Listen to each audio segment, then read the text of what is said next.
¿Mm? En resumen. Y bueno, llegamos al líquido extracelular. Es que las células no pueden estar solas. Las células,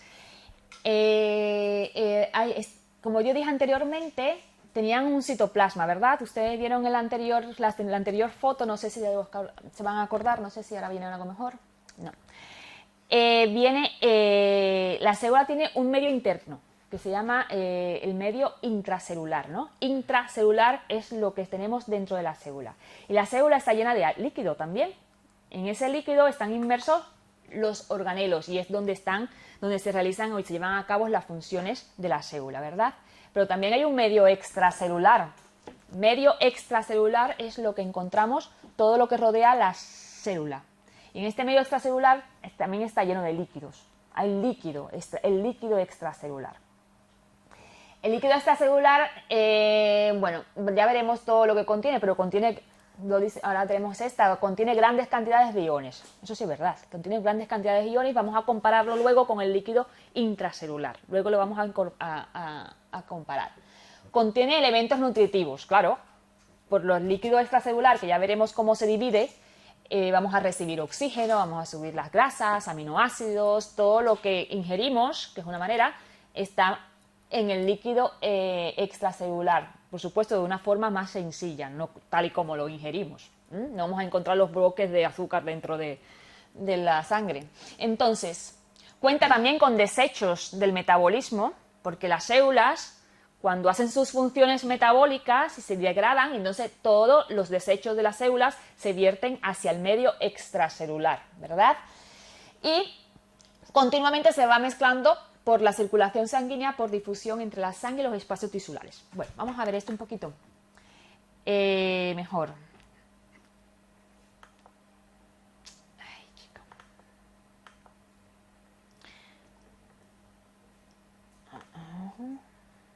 Bueno, ¿lo he repetido o qué?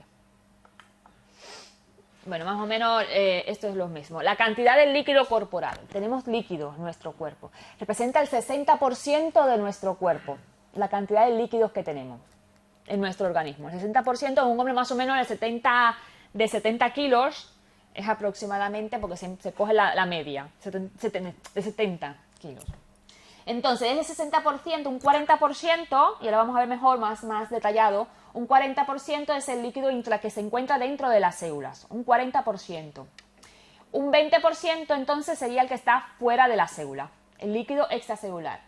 Y de ese líquido extracelular, un 5% de ese 20, un 5 está dentro de los vasos y un 15 sería intersticial, que ahora vamos a ver qué es lo que es intersticial. Aquí está un poquito más feo porque no hay, pero más desglosado, eso sí es verdad, está un poquito más feo.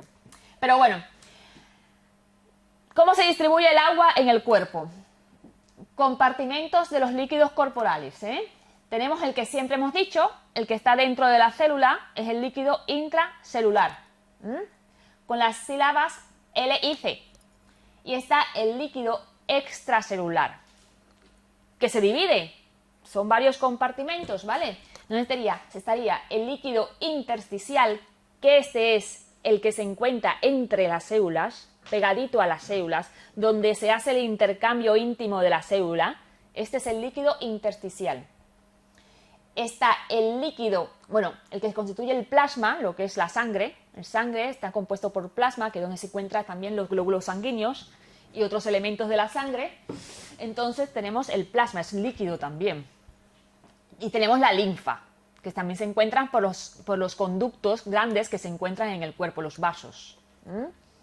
Y tenemos también que contar con el líquido transcelular, que el líquido transcelular es el que encontramos en las cavidades virtuales que tenemos en nuestro cuerpo. Por ejemplo, el ojo, el humor acuoso es líquido que tenemos en el cuerpo. El líquido cefalorraquídeo que tenemos en nuestro también es en líquido. Todo esto hay que contarlo, en la cavidad peritoneal. Todos los órganos, por ejemplo, en los pulmones, el corazón sobre todo, tenemos pleuras en los pulmones y en el corazón es una bolsa, es un tejido pericárdico, Y entonces todo esto tiene dos capas y entre esas dos capas existe líquido para evitar las fricciones y los movimientos expansivos del pulmón y en el corazón las contracciones cardíacas para que no estuvieran pegadas, sino es imposible que se movieran libremente estos órganos. Por lo tanto, ahí también existe líquidos. En el tubo digestivo también hay líquido. En las articulaciones y en las bursas, ahí tenemos también el líquido articular. Y ustedes van a trabajar bastante con ese líquido.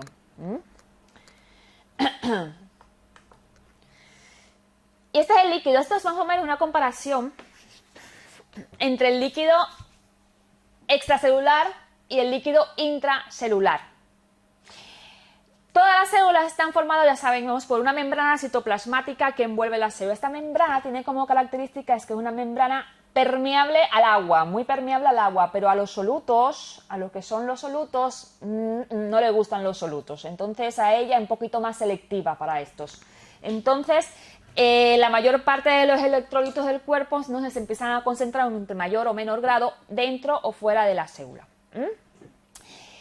Y ahí podemos ver las concentraciones o la diferencia que hay entre el medio intracelular y el medio extracelular.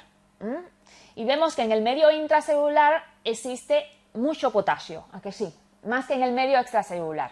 Existe gran cantidad de potasio, existe muy poca cantidad de sodio. Sin embargo, en el medio extracelular existe mucho sodio. El cloro casi aquí adentro existe, ahí no está puesto porque casi no existe, porque es muy poco el cloro dentro de la célula, ¿verdad?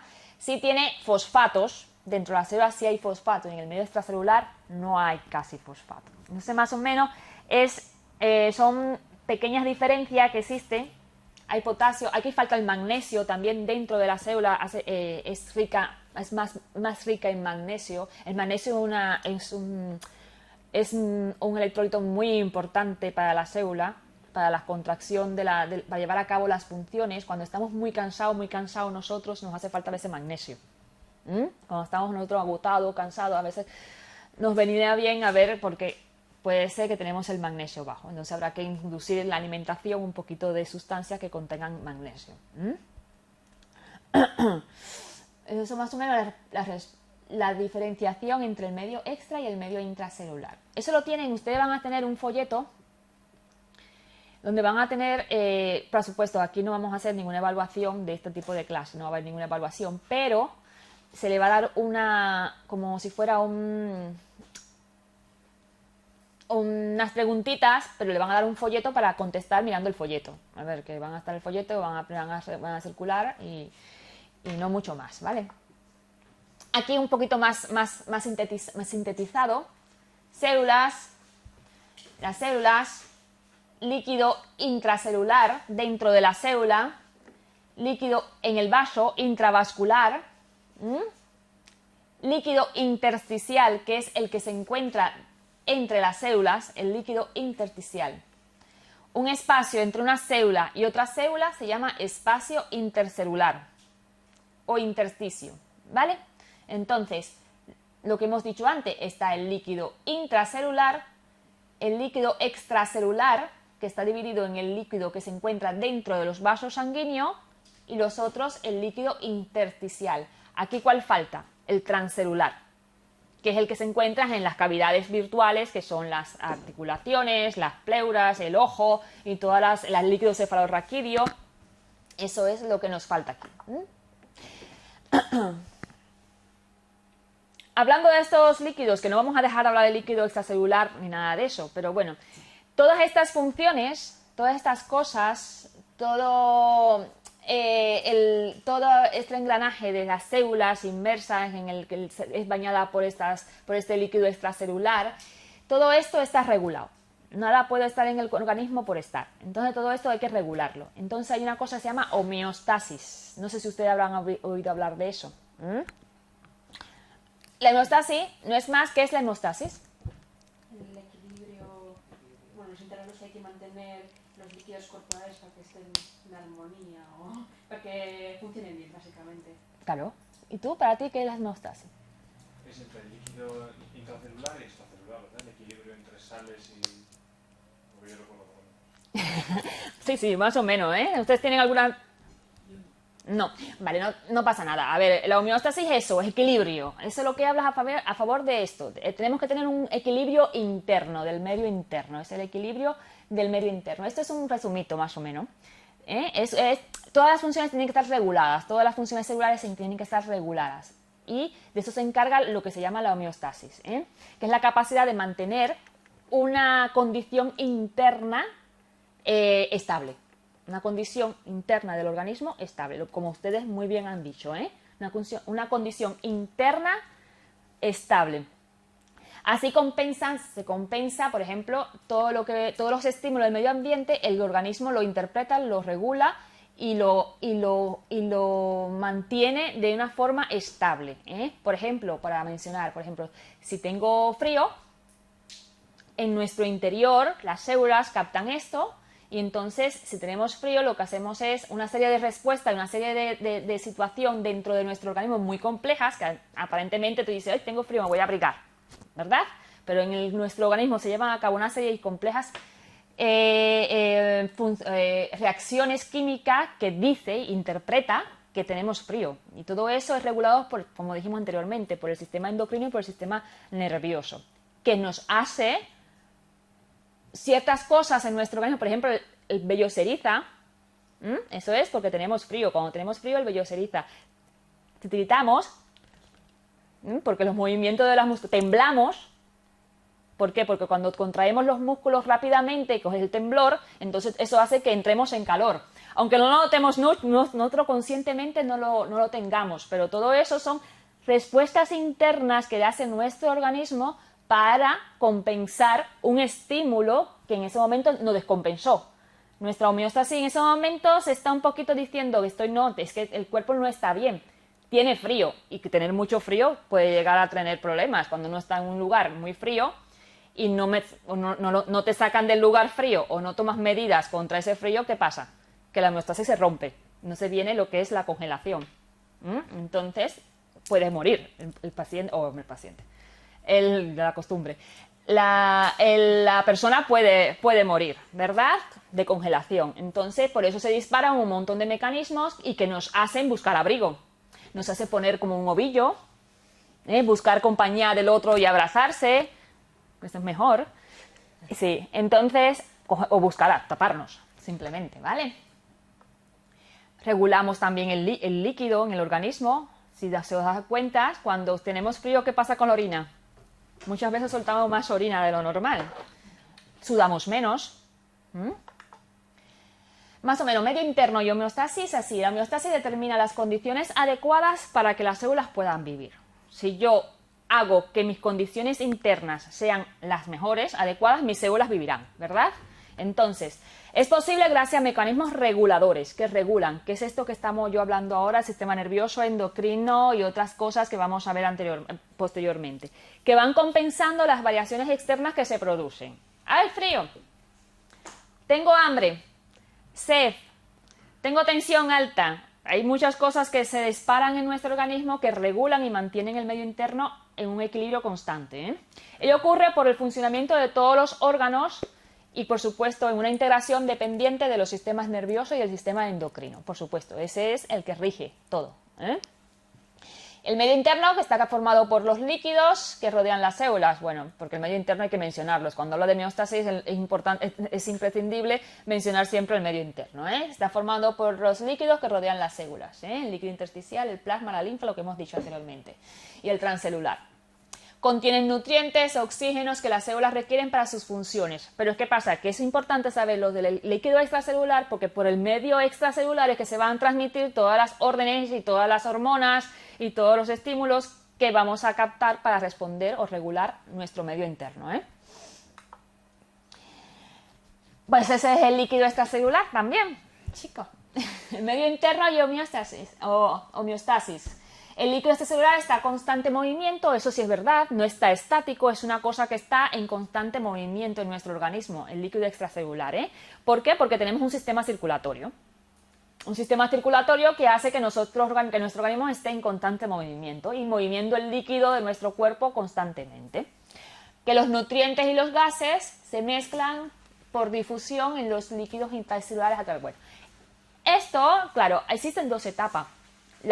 Cuando el líquido va por el tubo sanguíneo, lo que es el aparato circulatorio como tal, y luego las arterias se van haciendo más pequeñitas, más pequeñas, y empiezan a meterse dentro de los tejidos.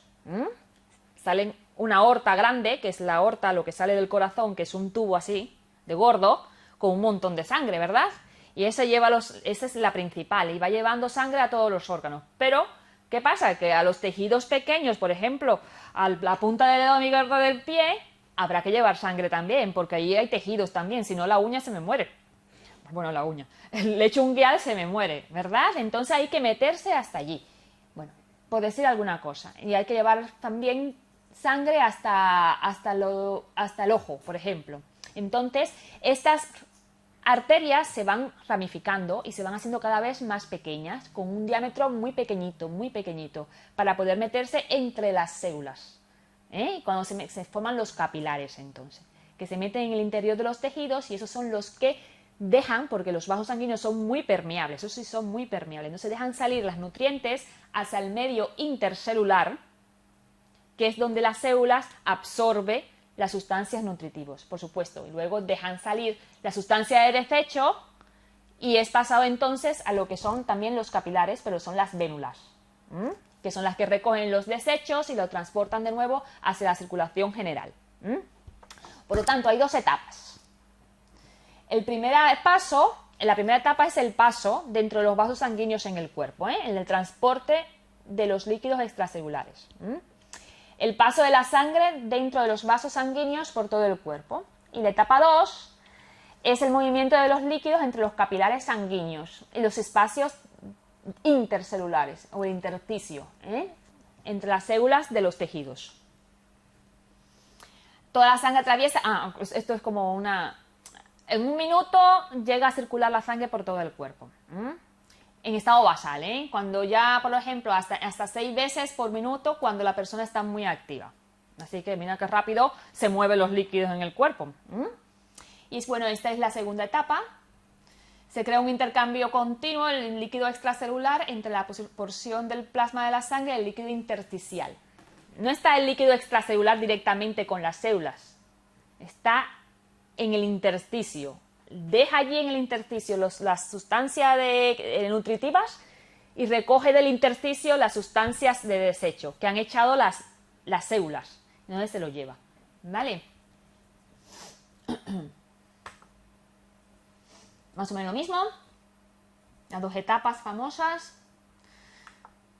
Bueno, esto es un resumen pequeño, un resumen de lo que antes hemos dicho, del líquido extracelular y el medio interno. Que el líquido extracelular, repito, es el que está dentro de la célula, que la tercera parte se encuentra en los espacios exteriores, es el líquido extracelular, la tercera parte se encuentra en los espacios exteriores a las células, que este es el líquido extracelular, que en el líquido extracelular están los iones, los nutrientes que necesitan las células en este líquido extracelular, que también se es denominado el medio interno del organismo, y que las células son capaces de vivir, crecer, realizar sus funciones especiales siempre que tengan las concentraciones adecuadas de todas estas cosas en el líquido extracelular. Si no tenemos eso en una forma adecuada, entonces las células no se nutren, no crecerán, no se multiplicarán y morirán.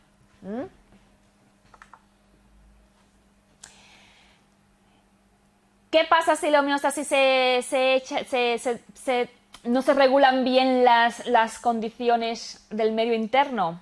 Si se desestabiliza, entonces dicen que aparece lo que es más o menos llamado la enfermedad. Es cuando el organismo no es capaz de mantener una regulación interna adecuada. Se desestabiliza el medio interno. Cuando se desestabiliza el medio interno por alguna falla en algún órgano, porque tengo un problema en el corazón, porque tengo mala conducción del impulso eléctrico, porque tengo problemas a cierto nivel, entonces aparece la desestabilización del medio interno. Eso es en cuanto a problemas interiores de mi organismo. Pero también los agentes externos también pueden influir en que mi equilibrio interno se vaya al traste. Por ejemplo, tenemos el calor, como había dicho anteriormente, y el frío, traumas externos, mecanismos mecánicos, traumas mecánicos, escasez de oxígeno. Internos, como habíamos dicho anteriormente, ejercicio, presión arterial alta, dolores, tumores que tengamos dentro, el sistema nervioso descompensado, por ejemplo, la ansiedad desequilibra también el medio interno. Y situaciones extremas, por supuesto. Una hemorragia súbita es muy poco probable cuando es una hemorragia intensa que el organismo no puede compensar a tiempo, entonces puede incluso matar al paciente. Intoxicaciones, exposiciones excesivas de radiaciones, infecciones graves, operaciones quirúrgicas, todo esto son situaciones que, entre otras, estos son algunos ejemplos, son montones de ejemplos que no son las mismas, que son simplemente algunas cosas que pueden alterar el medio interno. Ya sé que es un poquito de chapa, pero bueno, hay que darle. Entonces, si ustedes quieren hablar algo, por favor, pueden decirlo, pueden hablar, pueden opinar, pueden decir, y así me ayudan y no estoy yo todo el tiempo hablando para allá. Ustedes también para acá. Y así nos despertamos un poquito. Entonces, el medio extracelular hay que nutrirlo. Ese líquido que tenemos que nutre las células, hay que darle comida. Si no alimentamos el líquido extracelular, si ese líquido extracelular no se nutre, entonces nuestras células tampoco se pueden nutrir, ¿verdad? Si ese es su medio de nutrición, su medio de alimentarse, si ese está vacío, entonces no se puede nutrir la célula. Entonces, más o menos hemos puesto aquí lo más general para que sepan de dónde vienen los nutrientes del líquido extracelular. Por ejemplo, tenemos por el sistema respiratorio. Y por supuesto, el sistema respiratorio, que es lo que le brinda a la sangre, oxígeno, ¿verdad? Tenemos el tracto gastrointestinal, que claro, mediante la nutrición, mediante la alimentación, ingresamos a nuestro organismo hidratos de carbono, ácidos grasos, aminoácidos, que nos sirven ¿para qué? Para obtener energía y para hacer tejidos, sobre todo, es nosotros para renovar nuestras células, nuestro sistema de tejidos. El hígado lo ponemos aquí, forma parte del sistema gastrointestinal, pero el hígado es importante, porque el hígado es un órgano que yo digo siempre que es el laboratorio, es como un laboratorio. Y entre todas las cosas, una muy importante es esta, que influye en la regulación del medio interno. ¿Por qué? Porque él coge las cosas que están muy, muy grandes y las pone pequeñitas, más manejables para el organismo, la metaboliza, que es lo mismo. Pasan todas las nutrientes por allí, se metabolizan y se hacen más asequibles para ser utilizados por las células del organismo. Y pongo el sistema muscular energético porque también influye en la regulación. Movilidad para la autoprotección, claro, nosotros regulamos nuestro medio interno si nos ponemos a salvo también, ¿verdad? Entonces, como tenemos un sistema muscular y esquelético, nos permite movernos de sitio y nos ponemos a salvo y mantenemos nuestra regulación del medio interno. Mantenimiento de la temperatura y obtención de alimentos. Si no nos movemos para obtener alimentos, no buscamos alimentos también. Por eso pongo el sistema muscular. Pero también es importante porque ya veremos que de los huesos también se liberan sustancias que nos servirán en algún momento determinado para algo, ¿verdad? Entonces, la función del sistema respiratorio. ¿Cuál es la función del sistema respiratorio? ¿Quién me lo dice? Sin leer ahí. El intercambio gaseoso. El sistema respiratorio produce, lo que hace fundamentalmente es el intercambio gaseoso. Intercambiar gases, dióxido de carbono y oxígeno. ¿Con quién? Con la atmósfera, entre la atmósfera y la sangre.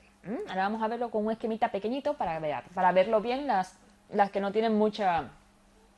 Entonces, eso se realiza a través de los alvéolos, ¿verdad? Los alvéolos son la unidad funcional del sistema respiratorio. Es lo más pequeñito que tenemos, ¿no? Y es donde se realiza el intercambio gaseoso. Entonces, también otra es regular el grado de acidez sanguínea, ¿verdad? Regulamos la acidez sanguínea a través del sistema respiratorio también. No solamente por lo que comemos, sino regulamos la acidez sanguínea a través del sistema respiratorio. Por lo tanto, regulamos el medio interno. Expulsamos sustancias volátiles nocivas, que si ingerimos sustancias no volátiles o aspiramos sustancias volátiles también por la expiración. Por ejemplo, cuando tomamos mucho vino, alcohol, nuestro aliento, ¿cómo es? Un aliento etílico. También cuando degradamos sustancias tóxicas, por ejemplo, en una descompensación diabética, también nuestro aliento huele de manera característica. Porque son sustancias volátiles que estamos exhalando a través de la respiración. También expulsamos el agua, que ayuda a regular la temperatura corporal. A través de vaporizadores, por supuesto. No es que vamos a echar agua por el sistema respiratorio. A través de vapor, de gotas de fluyo. Entonces... Uy, se me pasó. Aquí tenemos una, más o menos, para las que no tengan una idea de más o menos del sistema respiratorio. Sabemos que el sistema respiratorio está formado, bueno, por un tubo, la tráquea, que la tráquea se bifurca en los bronquios principales y luego estos bronquios se siguen ramificando en los bronquiolos, muy bien. Con los bronquiolos. Al final de los bronquiolos tenemos los alvéolos, que son como unos saquitos que tenemos allí, como donde llegan o donde están los vasos sanguíneos, ¿verdad? Aquí tenemos una foto más o menos del bronquiolo y del saco alveolar, con los alvéolos. Aquí es donde se realiza el intercambio gaseoso. Esta es la unidad funcional del sistema respiratorio. Aquí lo vemos, la sangre rica de dióxido de carbono que viene y se oxigena a este nivel de los alvéolos y luego se carga de oxígeno el vaso. Y este vaso va rico de oxígeno hacia el corazón para ser expulsado luego para la circulación general. Bueno, la sangre atraviesa el organismo, fluye hacia los pulmones, capta el oxígeno a través de los alvéolos, adquiriendo así el oxígeno necesario para las células. Y por supuesto, este oxígeno, al pasar al corazón, entonces el corazón es que lo impulsa hacia todos los tejidos, para nutrir los tejidos. El oxígeno junto con las demás sustancias nutritivas, Esto es más o menos el intercambio de dióxido de carbono, oxígeno, célula, vasos y aquí alvéolos. Un poco más estrechito, más rápido, más controlado. Una membrana el grosor está mal puesto ahí. 0,4 a 2 micrómetros. Es muy finita para dejar entrar y salir los gases. Bueno, lo mismo, en general. Los alvéolos más grandes. Por si querías verlo más grande, ahí está más grande, el saco alveolar y los alvéolos. Son todas estas bolitas, parecen una ¿cómo se llama?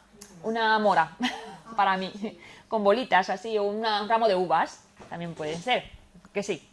Entonces, bueno, todo esto está muy irrigado para garantizar el intercambio gaseosos. Son estructuras importantes, permite la hematosis. Hematosis no es más que eso, el intercambio gaseoso. Así es como se le llama al intercambio gaseoso, hematosis. Permite enviar oxígeno desde el interior de los alvéolos hacia la sangre, que es el líquido extracelular, y difundir dióxido de carbono desde la sangre hacia el interior de los alvéolos. La sangre con dióxido de carbono llega al pulmón, ¿por qué? Por la arteria pulmonar. Eso es un detalle.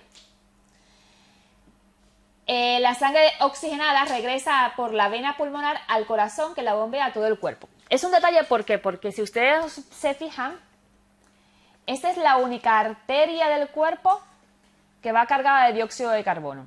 Normalmente las arterias en el cuerpo humano son las que llevan oxígeno y sustancias nutritivas, ¿verdad?, a las células. Y las venas, que se pintan siempre en los atlas de azul porque está cargada de dióxido de carbono y de sustancia de desecho del metabolismo, ¿verdad? Pues esto es la arteria, mira qué bien, la sangre con dióxido de carbono llega al pulmón por la arteria pulmonar. Pues es la única arteria que va cargada de dióxido de carbono. Y la sangre oxigenada regresa por la vena pulmonar al pulmón, al corazón, digo. Y es la única vena que está cargada de oxígeno. Entonces esto como, hombre, por curiosidad, para que uno se da cuenta, es la única. ¿Por qué? Porque todo lo que llega al corazón son venas, eso sí. Todo lo que llega al corazón son venas. Y como la vena viene del pulmón, viene cargada de oxígeno. Y por eso se llama vena. Y todo lo que sale del corazón son arterias, sin dudas, eso se verá sin dudas. Entonces está la arteria entonces pulmonar que va con dióxido de carbono y por eso es una arteria, porque sale del corazón. Que va a oxigenarse a los tejidos. Pero bueno, para eso hay una conferencia, pero no esta.